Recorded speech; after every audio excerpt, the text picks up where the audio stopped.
এই যে এখানে দেখতেছেন এগুলো কিন্তু বীজ হিসেবে ব্যবহার করা হবে, গাড়া হবে কাটা কাটা আলু। হ্যালো বন্ধুরা, আপনাদের আবার আজ একটা অন্য আলু খেতে নিয়ে আসছি। কিন্তু এই যে দেখুন, যে একটা দুইটা তিনটা এগুলো কিন্তু দেশি আলুর গাছ, তারপর আবার একটা কিন্তু হাইব্রিড আলু গাছ। কিন্তু এই যে হাইব্রিড আলুর গাছ কিন্তু অনেক বেশি পরিমাণে পুষ্টি গ্রহণ করে, তার জন্য তিনটে গাছের বা চারটে সারির পর আবার একটা হাইব্রিড আলুর গাছ। এদিকেও তাই অবস্থা, এই যে চারটে সারির পর আবার একটা হাইব্রিড, আলুর গাছ এভাবেই কিন্তু লাগানো হয়েছে, যাতে পুষ্টিটা কিন্তু সমানভাবে যাতে পায়। এইভাবে আবাদ করলে কী হয়, যে হাইব্রিড আলুটাও ভালো হয়, আর কিন্তু এই যে যেটা দেশি আলু আছে লাল পাখরি, এই যে এটা লাল পাখরি আলুর গাছ, এটাও কিন্তু ভালো হবে, দুটোই কিন্তু ভালো হবে। এটা একটা আধুনিক পদ্ধতি কিন্তু এইভাবে আলু চাষ। দেখা যাবে যে অন্য আলু চাষের চেয়ে এই আলুর চাষটাতে বেশি পরিমাণে আলু পাওয়া যাবে। এই যে বন্ধুরা দেখতেছেন, আলু খেতে ভুট্টা চাষ অথবা ভুট্টা খেতে আলু চাষ যে কোনো একটা হতে পারে সাথী ফসল হিসাবে। এই যে আলু ক্ষেতের মধ্যে ভুট্টা লাগানো হয়েছে। আলুটা যেভাবে হোক কিন্তু ভুট্টাটাই কিন্তু মূল্যবান, তার জন্য ভুট্টাটাকে গুরুত্ব দেওয়ার মাধ্যমে কিন্তু এই চাষাবাদটা হচ্ছে।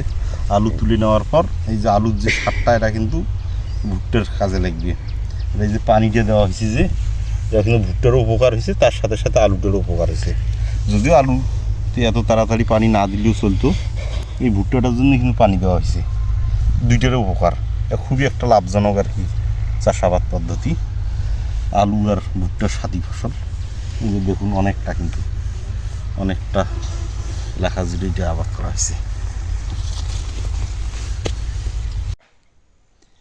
হ্যালো গাইস, এই যে দেখুন আমাদের এলাকার মাটি এত যে উর্বর, এই যে যত্রতত্রভাবে আলুর চারা কিন্তু তৈরি হয়ে গেছে।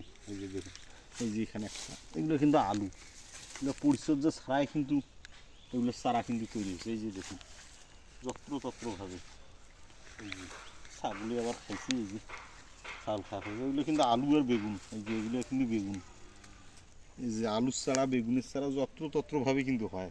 এটার কারণ হচ্ছে আমাদের এলাকাটা হচ্ছে উর্বর, অনেক উর্বর। কিন্তু দেখুন উর্বরতার কারণেই কিন্তু এই যে যত্রতত্রভাবে কিন্তু আলু চাষ হয়।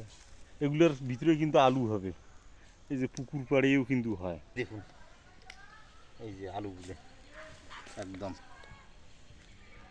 যেভাবে পড়িয়েছে ওইভাবেই কিন্তু আলু হয়েছে।